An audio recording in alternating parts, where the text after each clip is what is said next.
Golden State Media Concepts Baseball Podcast. We cover everything Major League, from spring training to the World Series. We've got your favorite club covered, from New York to Boston to LA. This is the Golden State Media Concepts Baseball Podcast.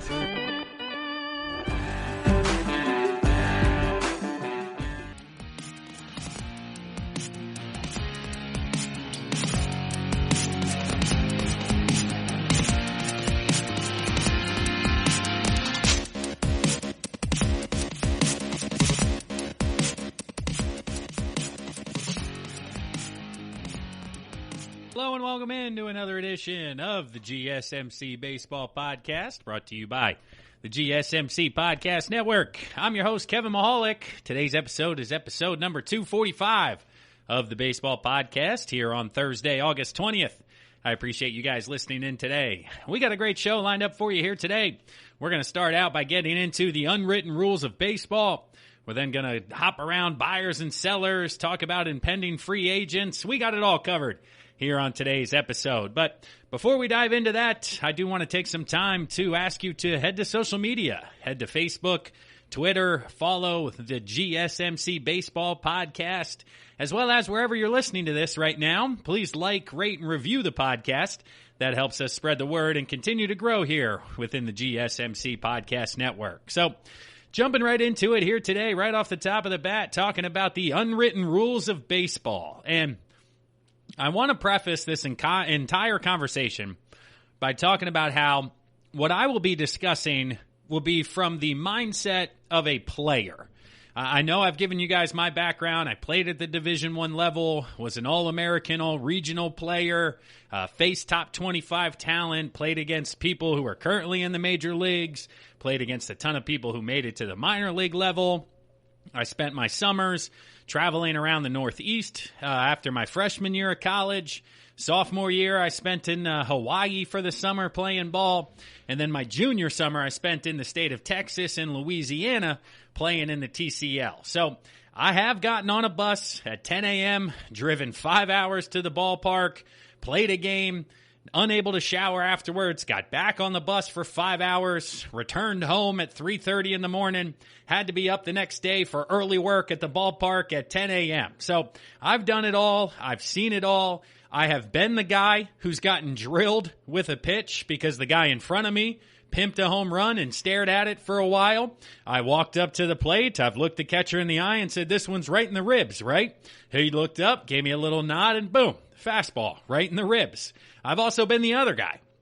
I've been the guy who's hit the home run, who's chirped at the pitcher rounding the bases and gotten the guy behind me hit. And then the benches kind of, come out of the dugout, so to speak.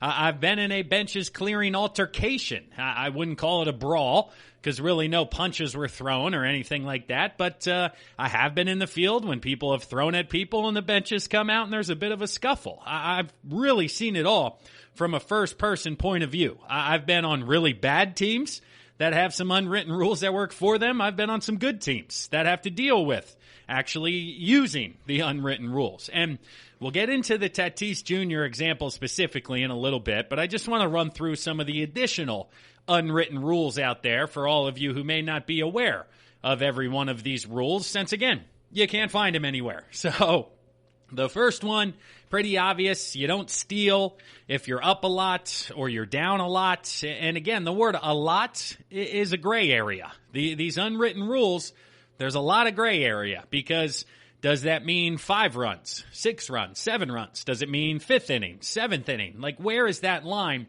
And a lot of times when you're playing the game, you can just feel that moment. You can feel either your team really struggling, the other team doing well. Maybe it's an 8-run inning or a 9-run inning to go up in the 7th. Like, you understand when you're in the moment when somebody breaks a quote-unquote unwritten rule. And stealing bases, taking the extra base, going, first to home on a double when you're up 10 runs, that stuff you see is pretty common out there. As well as you don't pimp home runs when you're up by a lot or down by a lot. If it's a close game, a big situation, you're allowed to be a little bit more enthusiastic.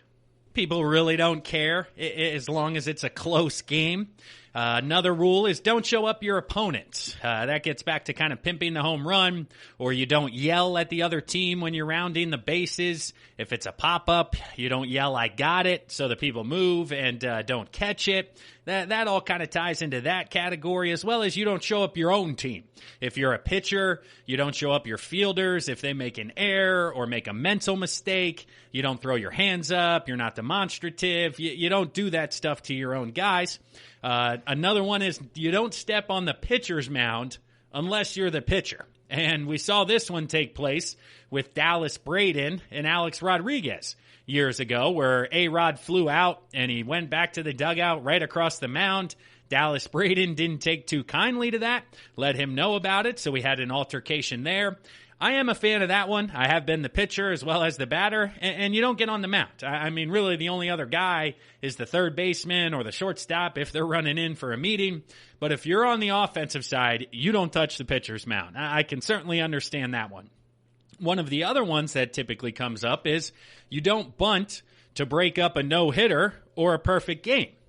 And this one comes with a little bit of caveats. I mean, again, if it's a 1-0 game, a 2-1 game, I think you should be allowed to bunt to break up the no-no. If you get on base, you're a speedster, you can then steal second, and you score on a bloop single, there's no problem in that. So again, the conversation tends to happen if it's 4-0, 3-0, 5-0. But it's also one of those, if you're getting no hit and you're going to bunt to start a rally, what's the harm in that? I mean, defend the bunt if you're the defense. I don't know. I get it if I'm the pitcher, it's 6-0 in the 8th, and they're laying down a bunt just to get a hit on the board. But if we're within 3 runs, maybe 4 runs, 1 swing of the bat to be able to tie the game, if you're doing what you want to get on base, I don't have a problem with that. I really don't. And from a pitching perspective, you have to know that's still an option for the offense. If it's 3-4-0, you have to know in the back of your mind, if this guy's fast, he could possibly lay a bunt down here. So those are kind of the main ones. A few of the other, more insignificant ones are if you're hitting, you don't walk in front of home plate to get to the right-hander batting box. If you're on the first base side, you go behind the umpire and the catcher. You're not supposed to break up that kind of unspoken linear connection between the pitcher and the catcher, so you go behind them to the batter's box. I mean, there's a ton of these little ones that you don't even really realize unless you play the game day in and day out. But the one that Fernando Tatis Jr., quote-unquote, broke was swinging 3-0 when you are up a lot during the ball game. And to set the scene, it was 10-3 Padres. I believe it was the top of the 8th inning because they were in Texas for the game. It was a 3-0 pitch with the bases loaded, and Fernando Tatis takes it deep to right center, opposite field, to make the game 14-3 at this point. And once again, I get so frustrated by the quote-unquote, unwritten expectation of baseball. I mean, again, the game is 10-3. If you don't want the guy to swing 3-0 and take you deep, don't get to 3-0. Don't throw a 3-0 fastball right down the middle. Oh, well, I only threw it down the middle because I assumed he would respect the unwritten rules and take this pitch. No, that's not a good enough explanation. That's not a good enough reasoning for throwing a cupcake right down the middle. You're a professional baseball pitcher, okay? You're in the major leagues. If you don't want somebody to take you deep, don't put it right down the middle. Don't put it belt high, center cut, okay? This guy has been locked in this entire season. He is going to make you pay if you make a mistake. And you're the one that's upset that he swings 3-0 and takes you deep? I don't understand that at all. And this all started from the Rangers managerial side, and there is a bit of a background there. The Padres manager and the Rangers manager are good buddies, and their time goes a little bit further back. So the Rangers manager felt disrespected by the Padres manager, which led to them chirping across the field into each other's dugouts. And I don't like that at all. I don't stand for any of that. You manage your team, I'll manage my team, okay? If I've been a coach at the collegiate level, I've been an assistant coach. If you want to talk to my guys, that's not allowed to happen. I mean, I get very fired up and very touchy when it comes to you trying to communicate with my guys or my kids or whatever the situation is. So deal with your team. I will deal with mine. And that's what I thought the reaction was from the Padres manager side of things in the initial moment, was that, hey, you take care of yours, I'll take care of mine. I understand that I'm going to talk to the kid. He probably shouldn't do this on a routine basis. But once again, he's 20 years old. He's the face of baseball. He's locked in right now. He's seeing a beach ball come in there every time he's up at the plate. If he sees it coming in, he's going to take it. I mean, it was 3-0, and the kid went deep to right center as a right-handed hitter. Think about that. Just think about how mentally locked in you need to be. You're not flying open. You're not trying to yank something 500 feet. You're putting a good swing on the baseball and hitting through the baseball to right field and to right center to take it deep. So the Padres manager side, do your own thing, Rangers. I get that. So this continues to grow a bit of legs during the post game, when the first time we hear from the Padres manager about the fact that he was upset because he gave Tatis the take sign. He wasn't upset that Tatis broke the quote-unquote unwritten rule of swinging 3-0. He broke the actual rule in the clubhouse of not listening to your coach and doing your own thing. Okay? So let's pause right here and get into the mindset of Fernando Tatis Jr., because I have been the cleanup hitter who realizes in the moment during the game, I am going to be asked to do something right now that I really don't want to do. Okay, I understand that baseball and the game dictates that this is probably the smart play, but you know what? I have enough confidence and enough faith in myself to get the job done, then I'm not going to do that. And what you do as a hitter is you don't look down to the third base coach. I haven't watched the replay of Tatis Jr. to know specifically if this is what happened, but just from own personal experience, and even if he did look down, I'll tell you what was going through his head.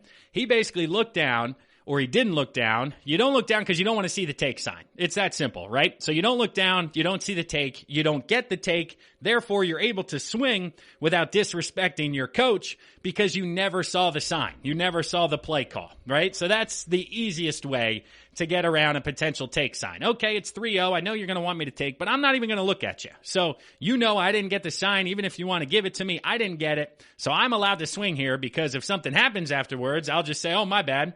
I didn't look down. I thought you'd give me the green light. We had talked about this previously during meetings or in practice, and we had discussed I have the ability to be able to launch on a baseball whenever I want. And if you do look down and potentially you get the take sign amongst other kind of signals or signs, if it's not literally as simple as him putting his hand up into a fist, which is what a lot of high school or college teams do, or they'll put it down his side, but he'll scratch his leg with one finger, or they'll put a fist up or a double fist, whatever it may be. If it's not that simplistic, which I don't think it's going to be at the major league level, then your argument or your conversation, if you're Fernando Tatis Jr., is you missed the sign. I didn't see it. I thought you gave me something else, or you wiped it off. You went down the leg, which is typically a wipe off. So you gave it to me, but then you wiped it off. And he'll say, oh, I didn't wipe it off. Or he'll clap 3 times, and you'll say, oh, I thought 3 claps was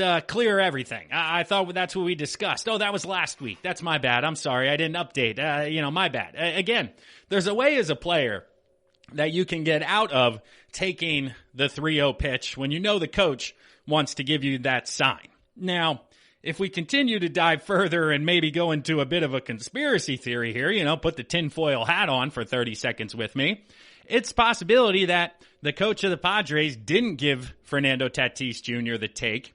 He says ultimately he's going to protect him against the masses of baseball and potentially the media of baseball bashing him by swinging 3-0. He'll say, hey, listen, I gave you the take. Just say you missed it, and it was an unfortunate situation. It's a way to kind of diffuse things if you're the Padres, at least on the high-level side of things, right? You're the manager. You come out and say, yeah, I gave him the take. He missed it. It's a conversation we're going to have. He's a young player. He's learning the game. He's learning the situations. He's got a lot of energy. He's got a lot of excitement. He just doesn't understand potentially the moment that he's in and the weight of the situation if he does certain actions. So moving forward, I'll communicate with him. I'll be more demonstrative in my take sign, and then it kind of takes the weight off of Tatis Jr. But I'm a big fan, wrapping up this first segment here, of other players coming to the defense of Tatis Jr. It does seem to be a bit of a divide between kind of reporters, the media, that side of things, and the new age and the new wave of player. I mean, we've seen a change when it comes to the mindset of baseball, and that line of quote-unquote disrespect that comes with these unwritten rules is starting to slide further and further down to less and less, right? Like, people don't steal when they're up 8-0 still. It's just disrespectful to the other team. But a 3-0 swing with your best hitter up there, bases loaded, you're down 7. I mean, what if he goes 3-1, he gets a changeup, and then he rolls into a double play, and then the next inning, it's 7 runs for the Padres? I watched the Phillies game the other day, and they scored 7 runs in one inning against the Red Sox. So is a 7-run lead really insurmountable in today's Major League Baseball, with pitchers throwing as hard as they do, juiced baseballs? Is that really a lead that you can't come back from, to where he's not allowed to swing 3-0? I don't get it. I love that the feedback from the players has been, hey, keep doing your thing, keep playing. He stole third during this game as well. Some people were upset about that, but if you're going to give him the base, take the base. I love the way Tatis is playing. I love his energy. I love the way he's attacking it, and he's not disrespectful in his words, in his mannerisms. He didn't throw the bat 100 feet in the air. He didn't take 30 seconds rounding the base. He's playing the game hard. He's playing the game the right way, and he's playing the game the way I would want my kids to play it. If I had kids, I'd say, hey, watch this kid. He's playing hard. He's taking advantage of everything they're giving him. Look at that, follow that, and move forward. So those are the unwritten rules. Maybe you guys out there have a little bit of a different perspective. I'd love to hear from you. Hit us up on the Facebook page or write a comment down below here. Let me know your thoughts on these rules in the Tatis Jr. situation. I'd be very curious to hear it. But that'll wrap things up here for the first segment of the GSMC Baseball Podcast, brought to you by the GSMC Podcast Network. We'll pause right now for a word from one of our sponsors, one of our sister shows. But when we come back, I'm going to run through every team, whether or not they're buyers or sellers at the deadline. Stick around, everybody. We'll be right back. This is your ultimate stop for everything sports. The Golden State Media Concepts Sports Podcast. Should I say more? From the NFL, MLB, the NBA to MMA, it's all in here. The Golden State Media Concepts Sports Podcast. Listen now.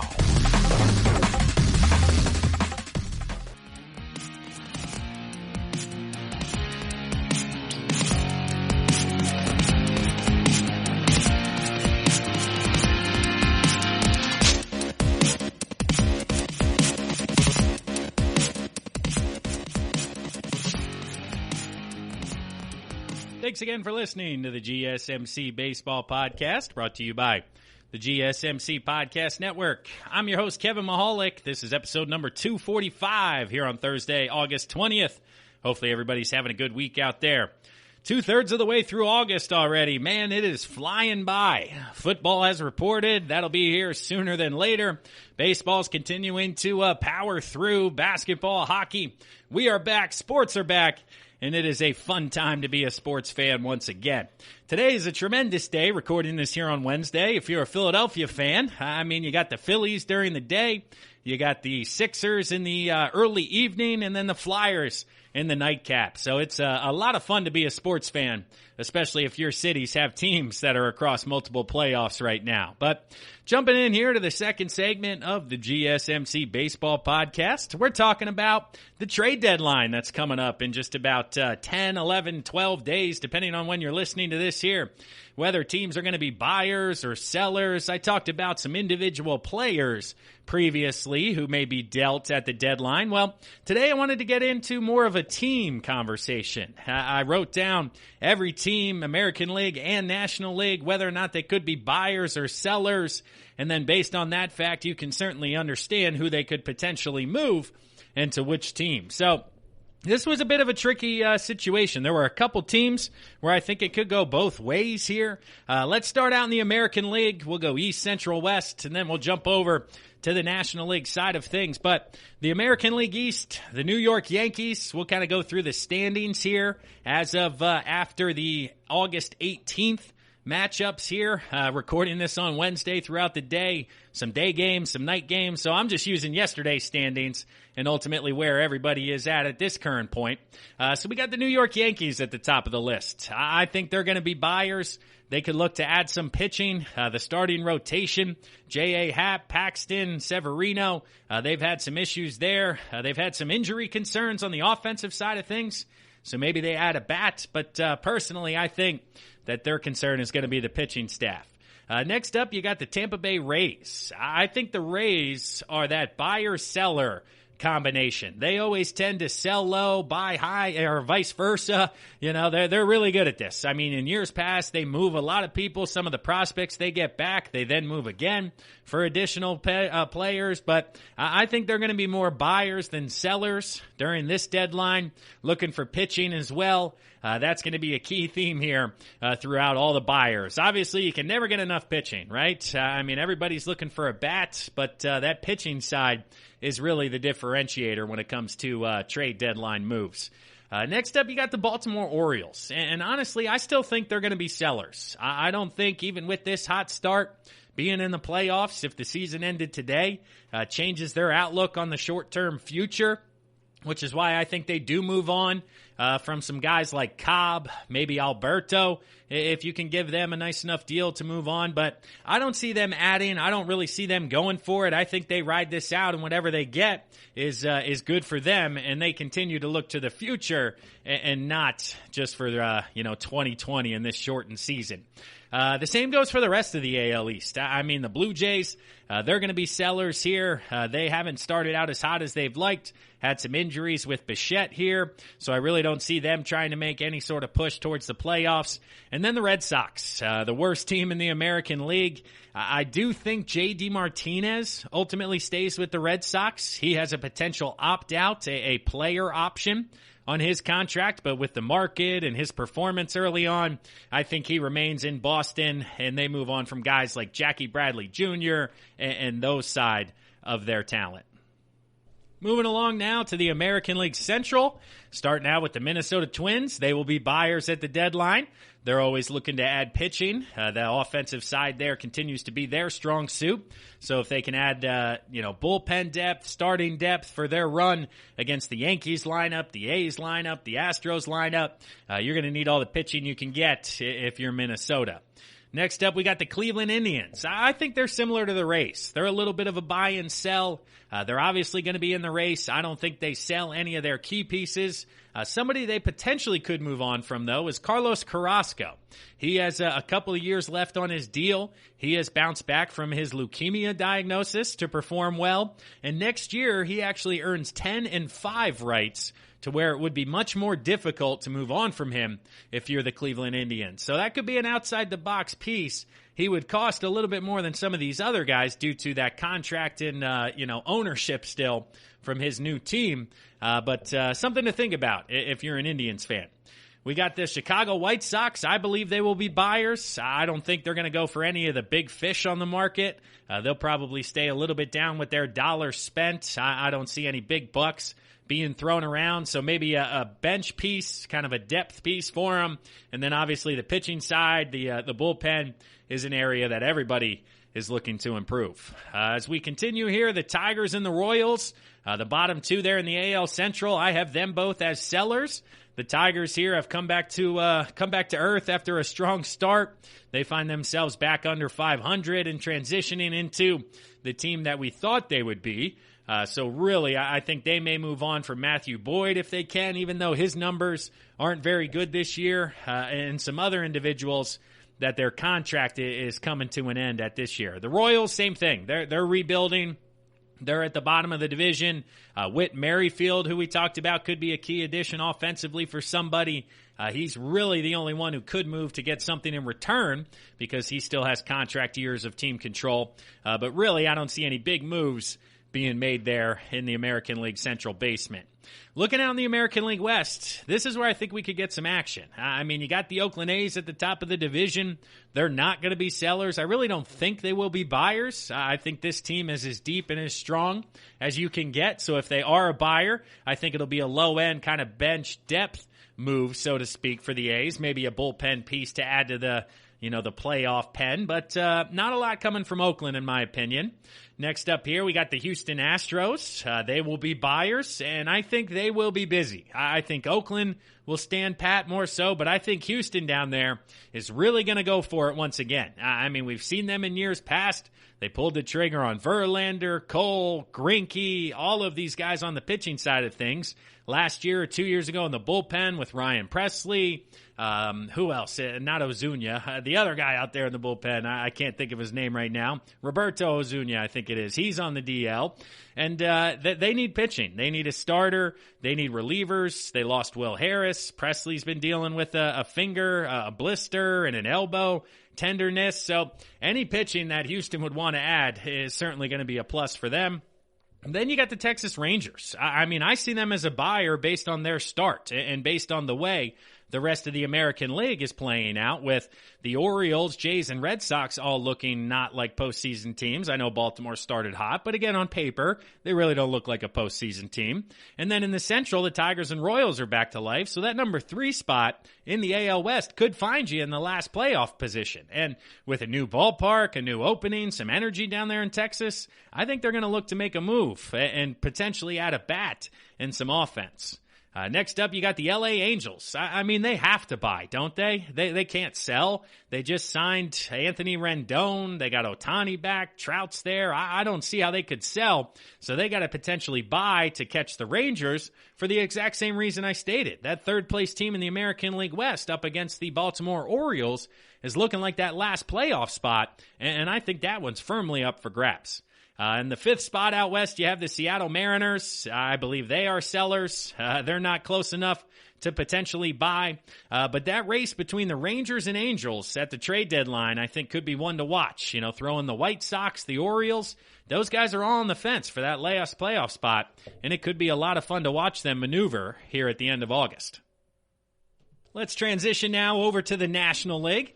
We're starting off in the NL East, talking about the Atlanta Braves. I think they will be strong buyers at the deadline with everything that's going on in their rotation.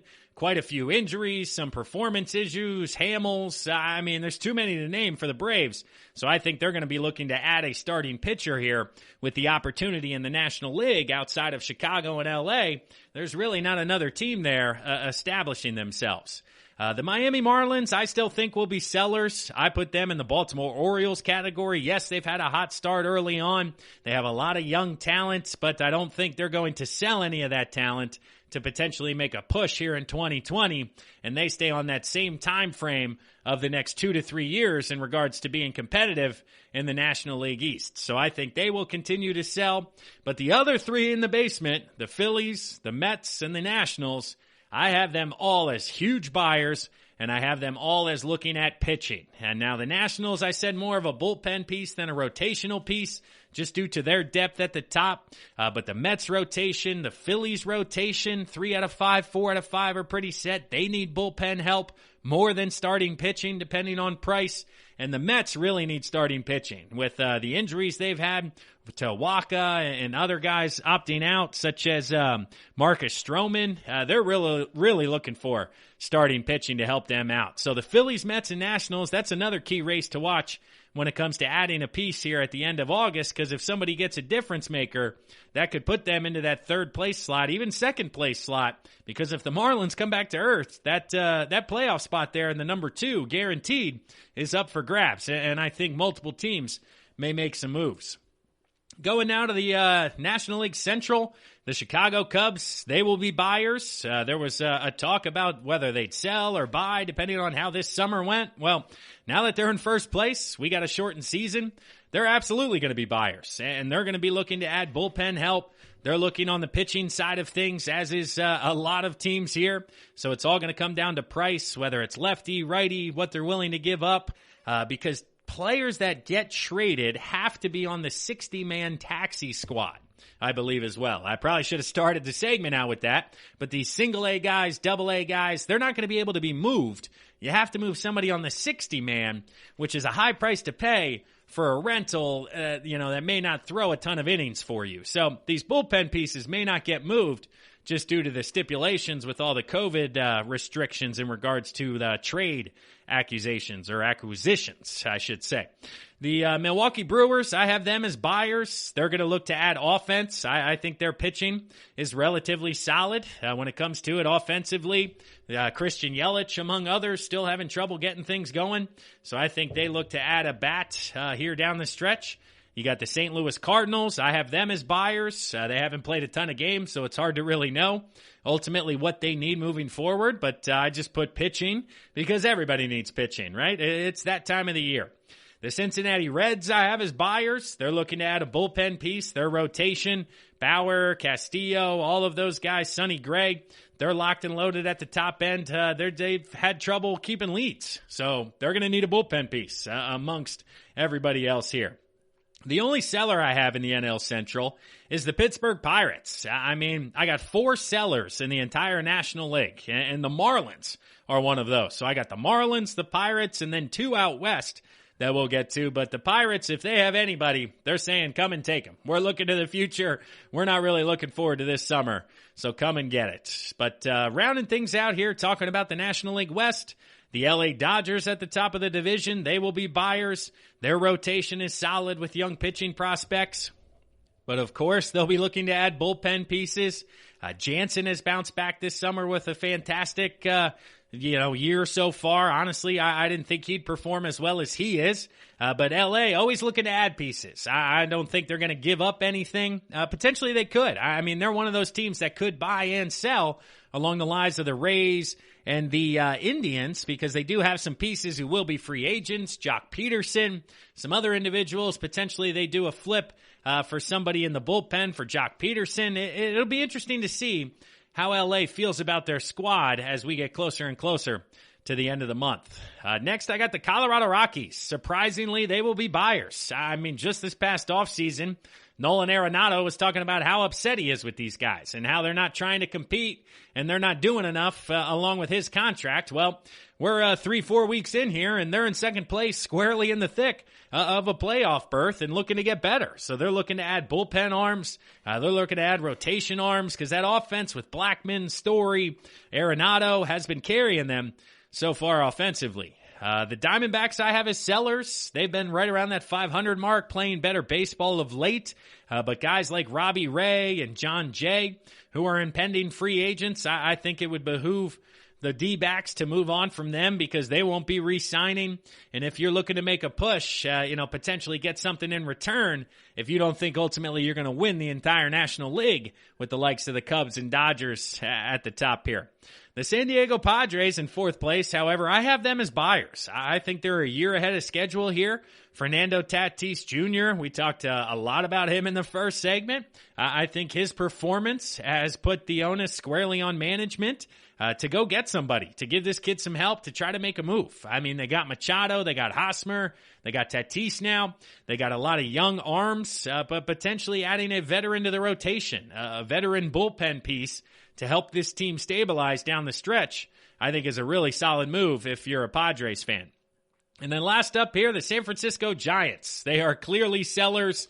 They are rebuilding. Johnny Cueto is a trade chip for them who could potentially be moved. He's owed a bit of money over the next year or so. But still, if there's a team looking for a veteran arm down the stretch who's pitched in big games, Johnny Cueto is a name that I think you could see moved. But that'll wrap it up for all the buyers and sellers. What was your team out there? My Fightin' Phils are going to be buying.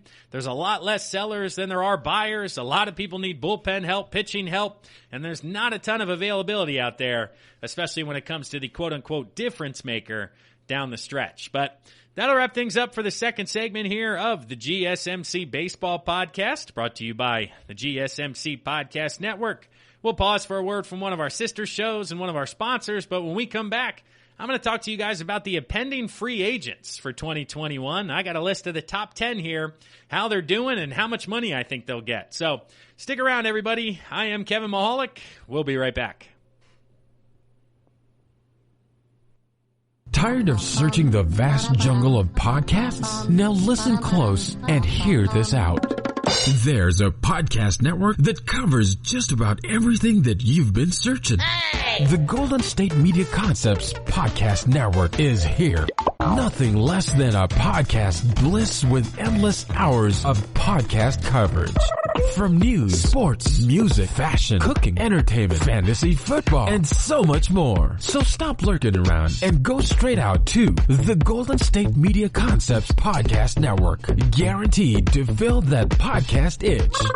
Whatever it may be. Visit us at www.gsmcpodcast.com. Follow us on Facebook and Twitter, and download us on iTunes, SoundCloud, and Google Play.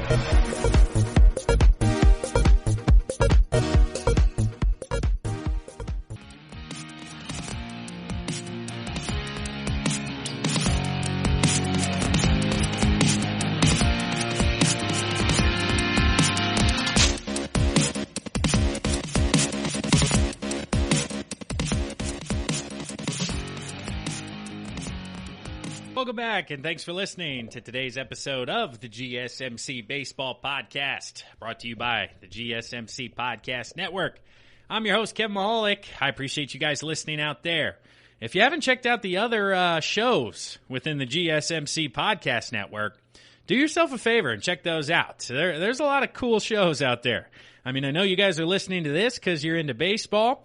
If you're into sports, there's a lot of other shows within the GSMC Podcast Network. You got MMA, college football, basketball, whatever it is. But if you're into more than sports, I mean, you can look at weird news, relationships, movies, social media, television, entertainment, book reviews, beauty tips. They got it all. It's pretty cool stuff. So if you're still hanging out at home during this quarantine out there, during this pandemic, and you're looking for stuff to listen to in the background, maybe self-improvement, you're looking to learn more about social media or beauty or whatever it is, check it out, the GSMC Podcast Network. It's pretty cool stuff. But jumping in now to segment number 3 here of episode 245 of the Baseball Podcast, I wanted to talk to you guys about some of the impending 2021 free agents. I wrote a list here of the top 10 individuals that I think are going to qualify, or the list I think that will get the most money. There's some at the end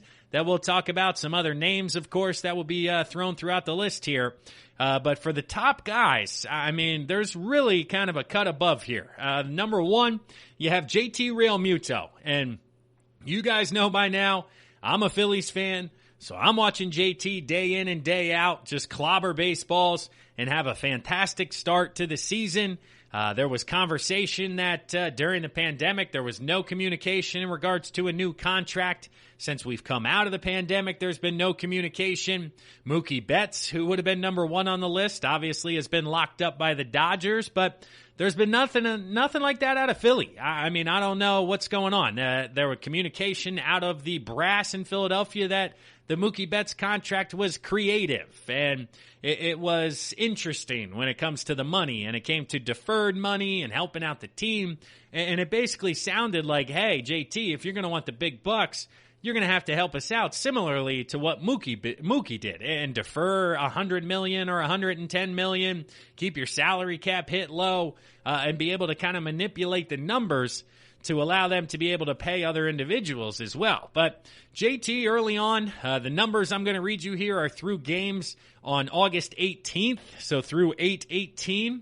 JT was hitting .288 with 8 home runs and 20 RBIs. He has an OPS of 1020. Anything at or above 1,000 for OPS, which is your on base plus your slugging, is tremendous. That means that not only are you walking, you're getting on base, but you're also hitting doubles, triples, and home runs. You're hitting for power.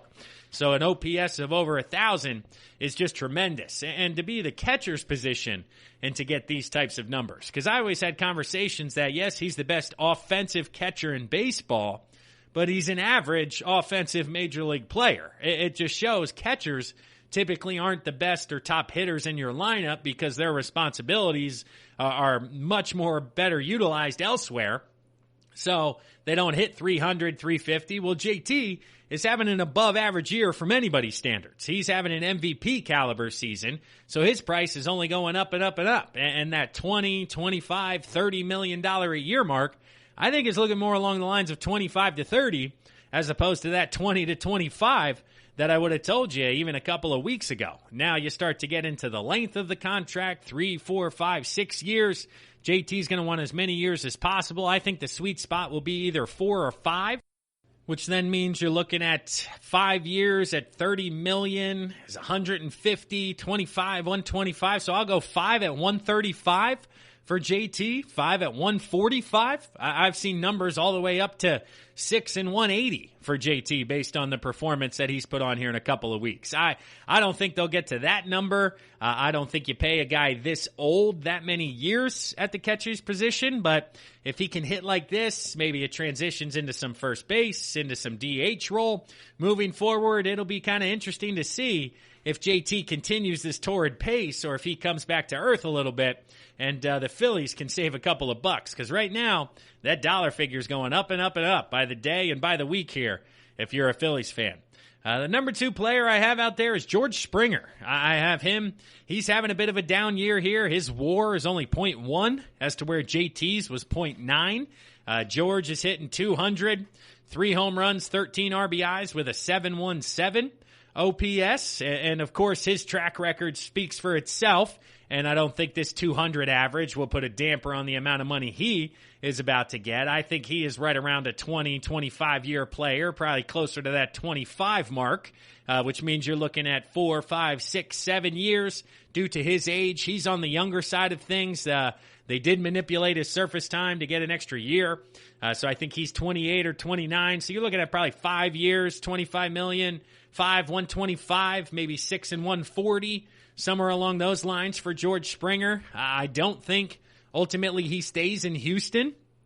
It's potentially, depending on the way they utilize the salary cap, if they go, not the salary cap, the luxury tax, if they're able to pay that, if, Greinke, Verlander, how all that money plays out. But I do think somebody out there may throw a lot of money at George Springer in the open market, and we could see him in a different jersey this summer, or next summer, compared to this summer. The first arm I have on the list here is Trevor Bauer. I mean, the guy has been locked in this year. He's got a 1.0 WAR, or wins above replacement. He is 2-0 so far with a .93 ERA.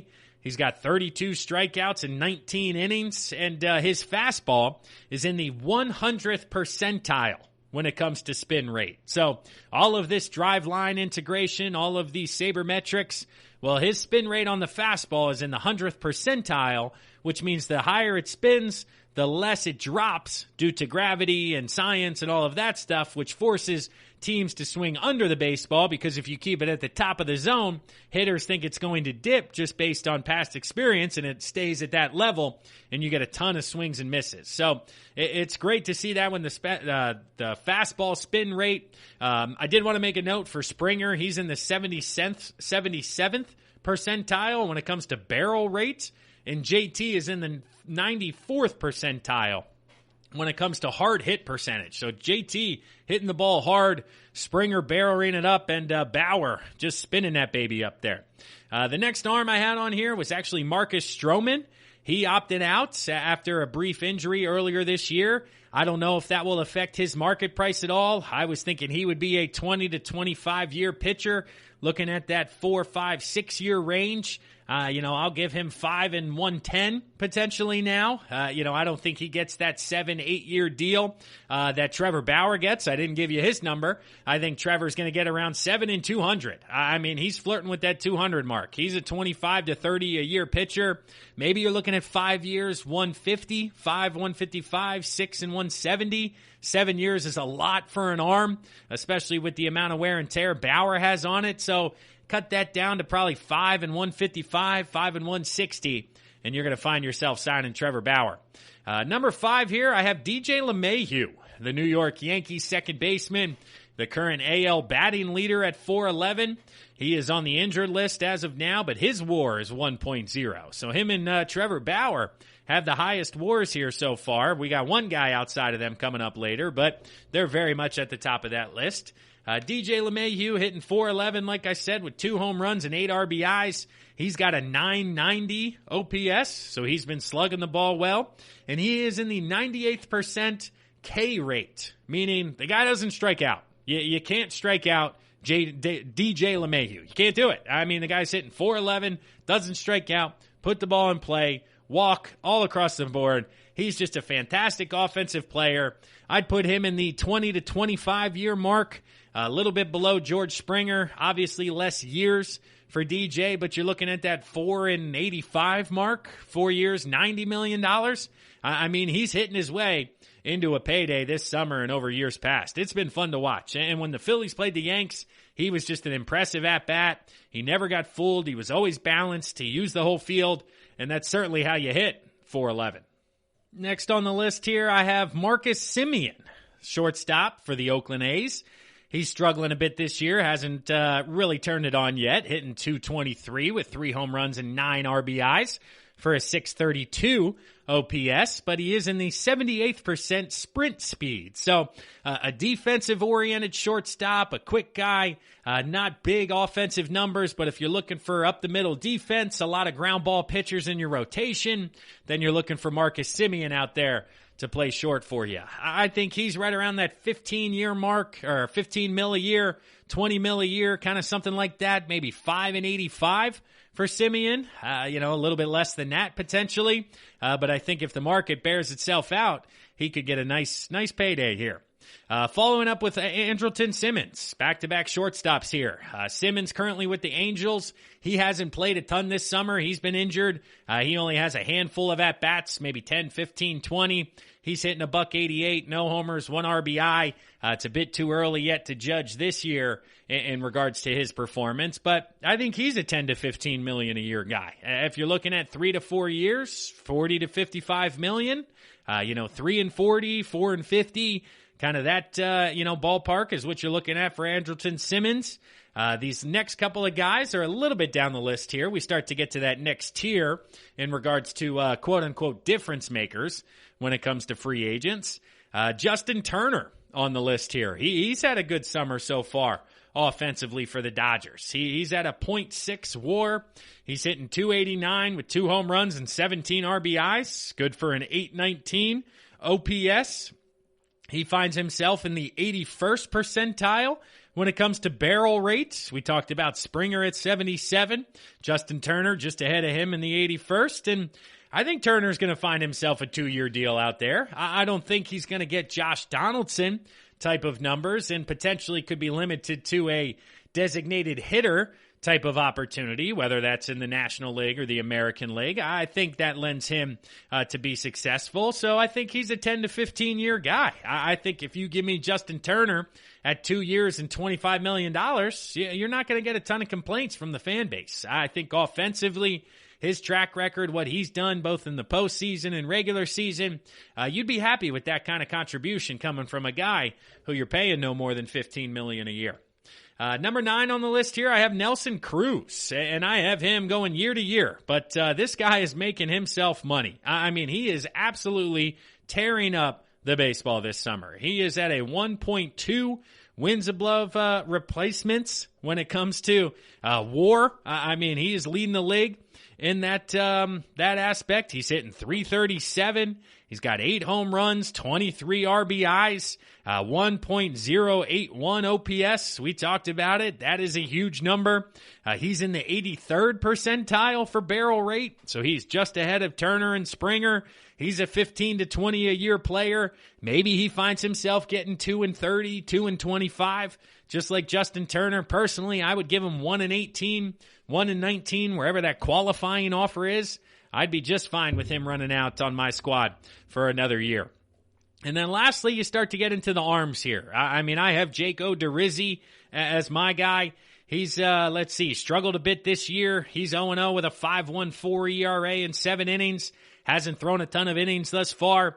I think he's a $15 million a year pitcher, maybe 3 for 45, 3 for 40, depending on what you're looking at. And then the rest of the guys, it just drops off. I mean, let's put it that way. You're looking at Mike Minor from the Rangers, who struggled this year from the left side.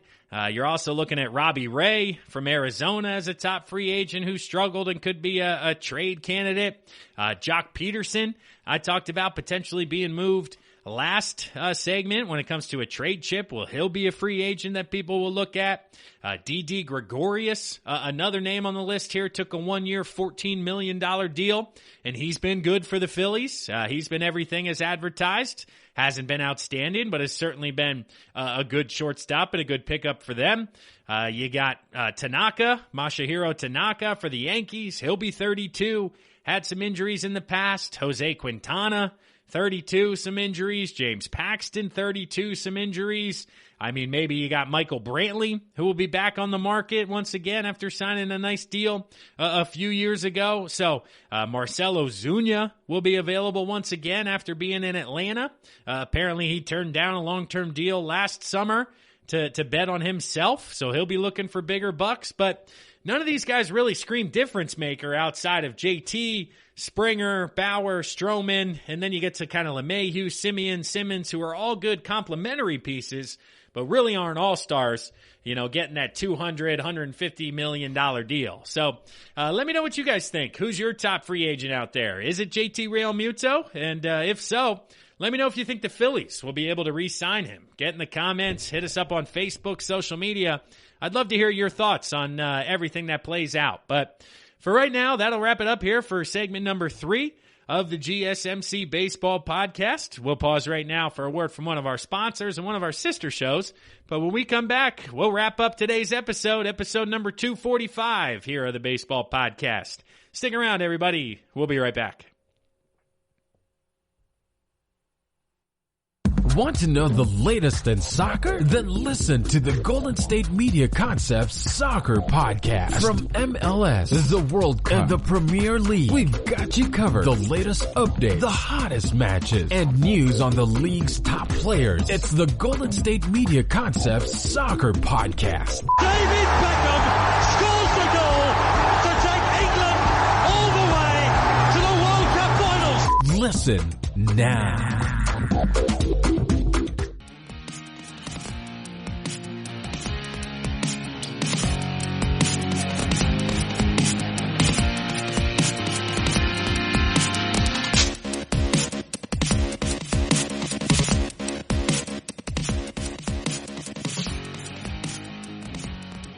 Welcome back to the fourth and final segment of the GSMC Baseball Podcast, brought to you by the GSMC Podcast Network.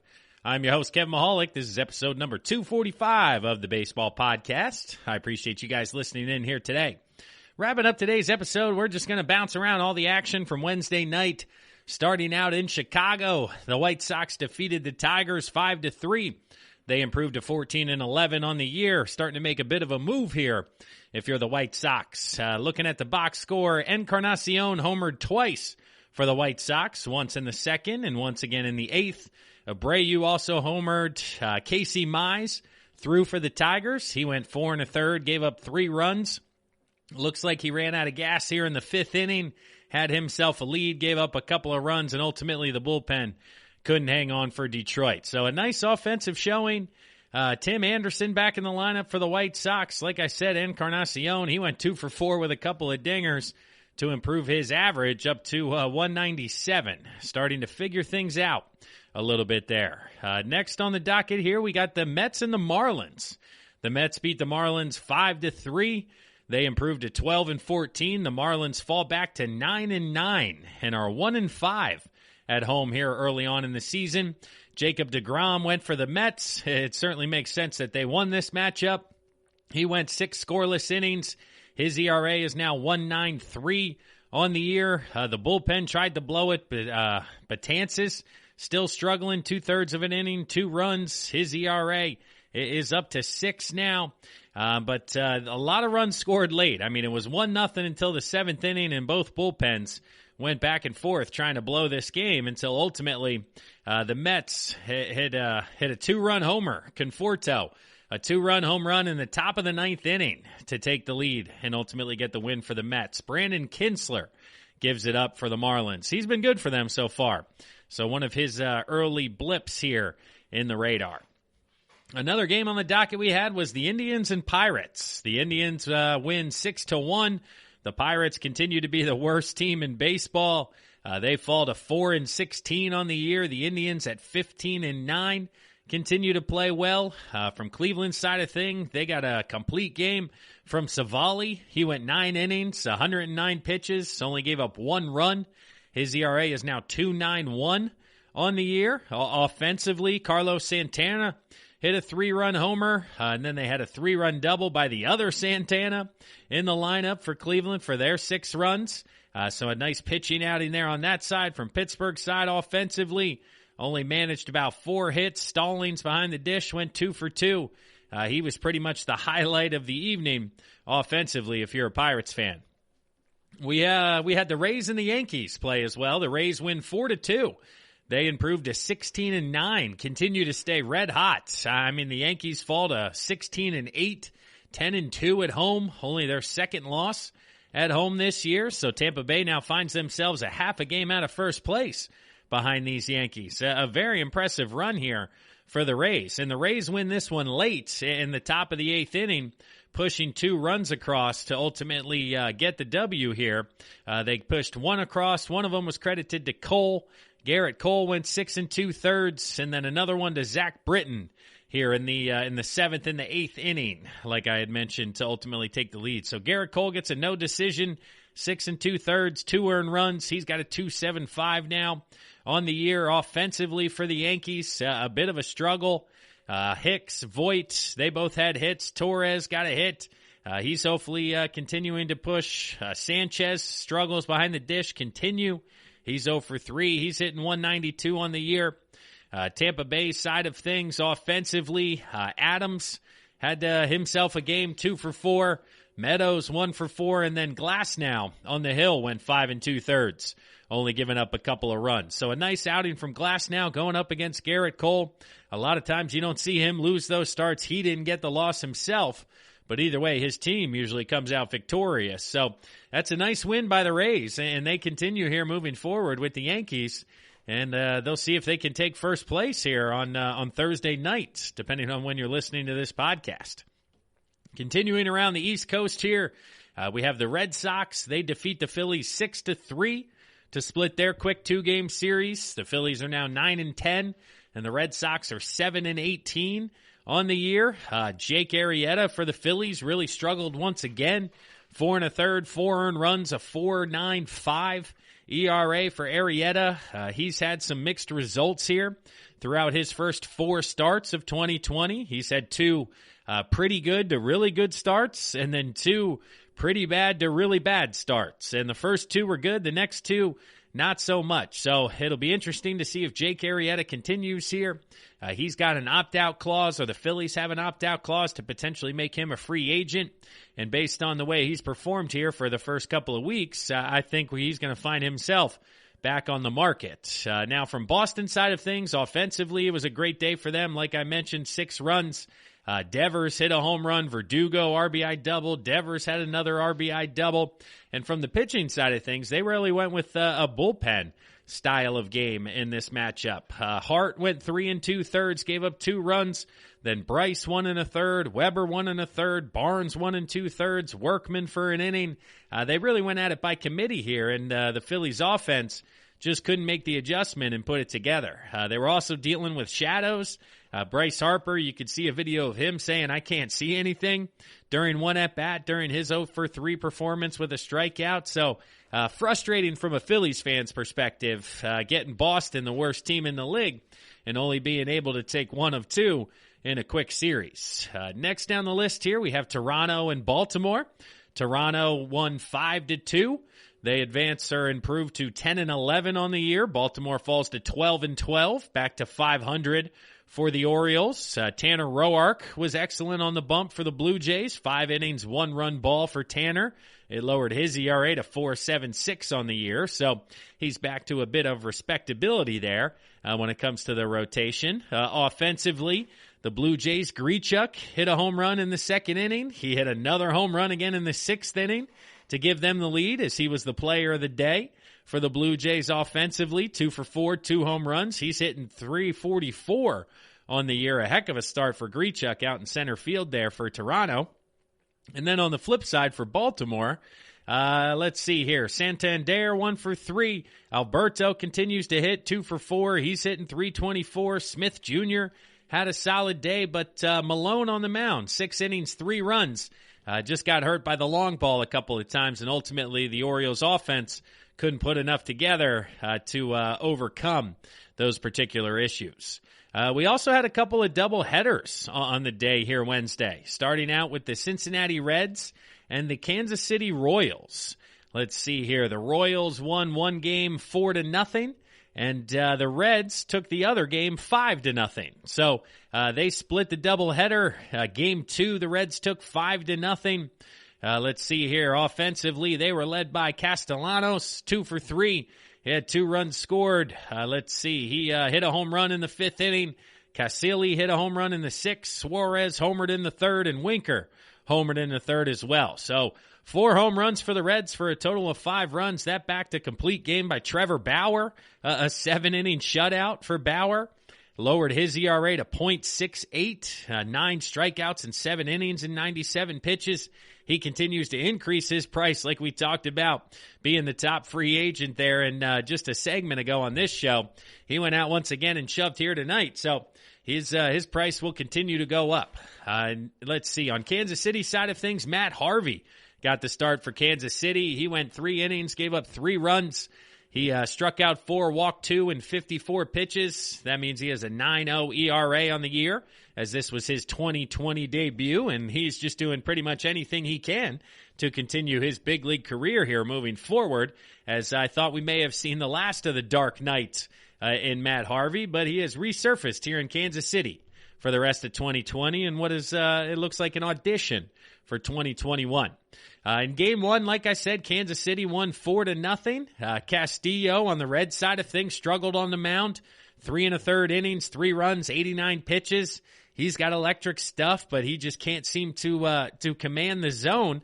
He's got control, but he doesn't have command. I don't know if I'm mixing those two up, but one of them means you're in the zone, and one of them means it's going exactly where you want it to. And yes, he's in the zone because he's not walking a ton of people, but ultimately not finding the corners and getting the heart of the plate too often. The Royals jumped out to an early 3-0 lead in the first inning behind a double, a single, a bunch of hits, and then Maryville added another run there in the 4th inning to get the split there. As Kansas City won Game 1, Trevor Bauer bounced back for the Reds in Game 2 to ultimately earn the split. The other doubleheader we had is involving the St. Louis Cardinals, as they're trying to catch up on the amount of games that they had missed early on in the season.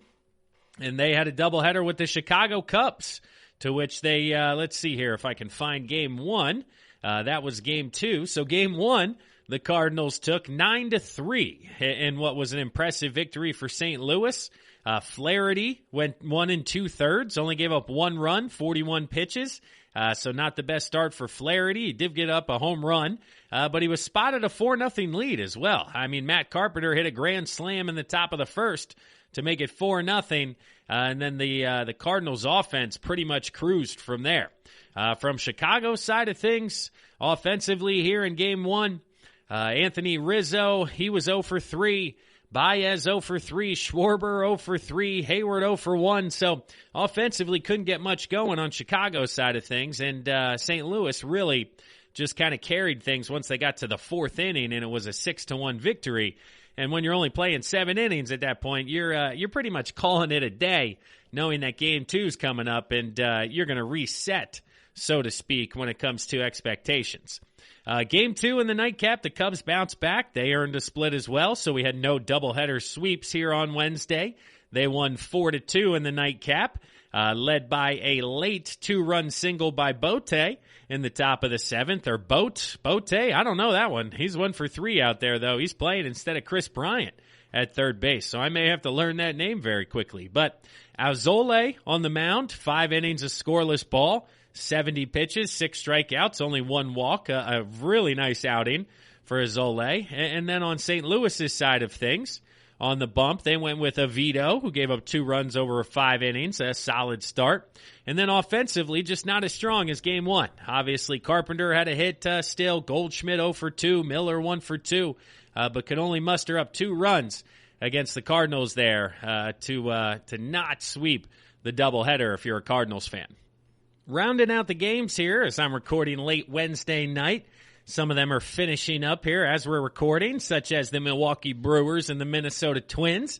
Looks like the Brewers are going to win this one 9-3 as we're in the bottom of the 9th inning here. Offensively, Milwaukee went with the long ball today. Braun hit a home run. Yelich hit a home run. Garcia hit a home run. Hiura hit a home run. So the long ball leading the Brewers as they tend to be feast or famine offensively. Let's see if we can find Milwaukee here. Okay, here we go. Let's see. Christian Yelich, 2 for 4. He's up to 205, so he's over the Mendoza line. Finally here as of August 19th. Anderson on the bump, went 6 innings, giving up 1 run. A nice start for him. But on the Twins side of things, Rich Hill, 4 runs over 2 2/3. Not the best start for him. And then offensively, only scoring 3 runs here, but being down 9-1 or 8-1 in the 5th inning kind of lends you to pack it in if you're the Twins. They'll still be, 16-9 on the year, so no sense to panic in Minnesota, but tough one here Wednesday night. Next, we got the Astros up 11-2 on the Rockies in the bottom of the 8th inning here as of time of recording. An onslaught offensively for Houston. Just a lot of hits, man. I mean, Maldonado homered, Correa homered, but then single, double, triple, single, double, single is how they're getting all their runs. So a ton of hits offensively for the Houston Astros. 18 of them is what the box score is telling me right now. So a tough day for the Rockies pitching, and Castellani to be specific there. The Rangers and Padres are still playing. It's the top of the 7th inning. It's a 2-1 game. San Diego's currently leading. Texas still has a couple of innings to come back here, but a great outing from San Diego. And let's see, Chris Paddock, 6 innings, 1 run here. A fantastic start for him. On Texas side, you can't complain. Lance Lynn, 6 innings, 2 runs. Probably one of his worst outings of the year as his ERA climbed to 1.41 here Wednesday night. The Diamondbacks and Athletics are up 4-0 here in the bottom of the 5th. Canha homered. He hit a 2-run homer. Grossman hit a 2-run double earlier in the game. So far for Oakland, Luzardo's thrown 5 scoreless as Arizona's offense has yet to get going here Wednesday nights. And then the last 2 matchups, we got the Dodgers and the Mariners. The Mariners have a surprise 5-3 lead here in the bottom of the 3rd inning with a couple of runners on base. They put up a 4 spot here in the bottom of the 3rd. It was 3-1 Dodgers. It's now 5-3 as Nola homered. Crawford hit a sac fly, but Nola with the 3-run homer. The big bop there against Walker. Or no, Walker's throwing for Seattle. Let's see here who's throwing for L.A. as we're wrapping things up. Urias got pulled, and ultimately Santana went in. So I don't know if Urias got hurt. He went 1 2/3, 50 innings, usually you see, or 50 pitches. Usually you see guys go longer than that. And then in the last matchup here of the night, the Giants hold a 3-0 lead over the Angels in the 4th inning. Cueto's throwing for the Giants, currently 4 scoreless innings. Sandoval's going for L.A. Mike Trout's 0 for 2. Rendon, Ohtani, Pujols, everybody 0 for 2. The only person with a hit is Fletcher, who's 2 for 2 at the top of the lineup there. But that'll wrap things up for today's episode of the GSMC Baseball Podcast, brought to you by the GSMC Podcast Network. Follow us on social media. Once again, please rate and review the podcast, subscribe, do all of that stuff. It certainly helps us grow the word here for the GSMC Baseball Podcast. But I'm your host, Kevin Mahalik. That'll wrap things up for episode 245. I'll talk to you guys again on Monday. Enjoy the rest of the week, everybody. You've been listening to the Golden State Media Concepts Baseball Podcast. part of the Golden State Media Concepts Podcast Network. You can find this show and others like it at www.gsmcpodcast.com. Download our podcast on iTunes, Stitcher, SoundCloud, and Google Play. Just type in GSMC to find all the shows from the Golden State Media Concepts Podcast Network. From movies to music, from sports to entertainment, and even weird news. You can also follow us on Twitter and on Facebook. Thank you, and we hope you have enjoyed today's program.